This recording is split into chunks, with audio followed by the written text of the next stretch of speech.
দোস্ত, একটা কথা বলার ছিল, জানি না কিভাবে বলবো, কিন্তু তবুও বলতে হবে। কি এমন কথা? আর এমন ভাবেই বা কথা বলছিস কেন? কি হয়েছে? কোনো সমস্যা? কোনো সমস্যা না, আবার সমস্যাও। জানি না ব্যাপারটা কেমন হিসেবে নিবি, কিন্তু দোস্ত, তুই তো আমারে অনেক ভালো বুঝিস, তাই না? ঘুরানো পেঁচানো কথা আমার একদম পছন্দ না। সোজা বল, কি হয়েছে? তুই তো জানোস আমি একটা রিলেশন করি। হ্যাঁ, এখন তো কি হয়েছে? আমার বিএফ চায় আমি যেন তোর সাথে কথা না বলি। ওর নাকি অনেক খারাপ লাগে তোর সাথে কথা বললে। ও তোরে সহ্যই করতে পারে না। এসব বলার মানে আছে? যাই হোক, তুই কি চাস? আমি আপাতত তোর সাথে কথা বলতে চাই না।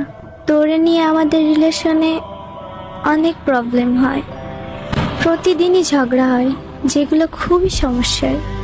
এতদিন বলতে চাই নাই, কিন্তু এখন আর না পেরে এসব বলতে হচ্ছে।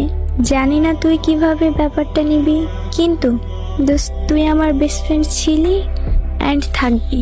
দেখ, প্রথম কথা হলো আমাদের ফ্রেন্ডশিপটা প্রায় 2-2.5 বছরের। এখন হয়তো তো নতুন বয়ফ্রেন্ড আসছে, যার কারণে তুই আমাদের ফ্রেন্ডশিপটার মূল্য বুঝতেছিস না।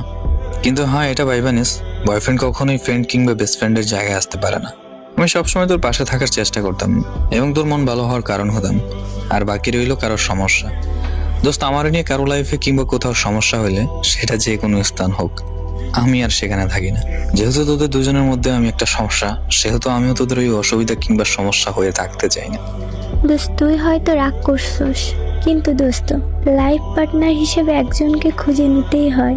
তাছাড়া আমার বিয়ে বলছে আমাকে বিয়েও করবে, তাই আমার মনে হলো আমার ছেলে ফ্রেন্ডের থেকে বয়ফ্রেন্ড অনেক বেশি জরুরি লাইফে। আমি চেয়েছি আমার ফ্রেন্ড এবং বিএফ যেন আমার লাইফে জড়িত থাকে, কিন্তু আমার বিএফ চায় না আমার কোনো ছেলে ফ্রেন্ড থাকুক। এখন তুই বল কি করব?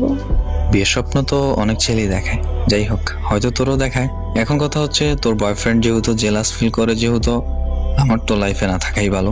কিন্তু হ্যাঁ, ও ছেড়ে যদি চলে যায়, তাহলে তুই কখন আমাকে দ্বিতীয়বারের মতো পাবি না। আর এটাও মনে রাখিস, এই শহরে ভালোবাসার মানুষ ভালোবাসার স্বপ্ন দেখিয়ে স্বপ্ন ভেঙে চলে যায়। তুই আমার একটা সময় বিয়ের স্বপ্ন দেখতি, আমিও তোর নিয়ে স্বপ্ন দেখতাম। যাই হোক, স্বপ্নটা ভেঙে গেল। যা আমার মনে মনে ছিল, যেটা ভালোভাবেই কখনো প্রকাশ করতে চাইনি, আজকেও প্রকাশ করলাম না। শুধু এতটুকু চাই, তুই ভালো থাক তোর প্রিয় মানুষের কাছে। আমি আবার নতুন করে একজনকে খুঁজে নেব নিজেকে ভালো রাখতে। তুই আমার থেকে অনেক ভালো কাউরে পাবি দেখিস। আর দোস্ত, তুই আমার মাফ করে দিস। লাইফ পার্টনারের জন্য এমনটা করতে হলো। জানি না ওর সাথে আমার বিয়ে হবে কিনা, তবে আমি চাইবো বিয়ে করার। ভালো থাকিস, আর কখনো কথা হবে না। তুইও ভালো থাকিস, আর ভেবেচিন্তে সবকিছু করিস। আল্লাহ হাফেজ। কিছু কিছু মানুষের লাইফে নতুন কেউ আসলে তারা পুরনোকে ভুলে যায়, সেটা হোক বেস্ট ফ্রেন্ড এবং যে কোনো কিছু। ফ্রেন্ড কিংবা বেস্ট ফ্রেন্ডকে যারা কখনোই মূল্য দিতে জানে না, আর যাই হোক, কখনো ফ্রেন্ডশিপের মূল্য বোঝে না। এবং 5 মাস পর মেয়েটা আমাকে আবার মেসেজ করলো এবং কি বললো, সেটা আমরা দ্বিতীয় পার্টে দেওয়ার চেষ্টা করবো ইনশাআল্লাহ।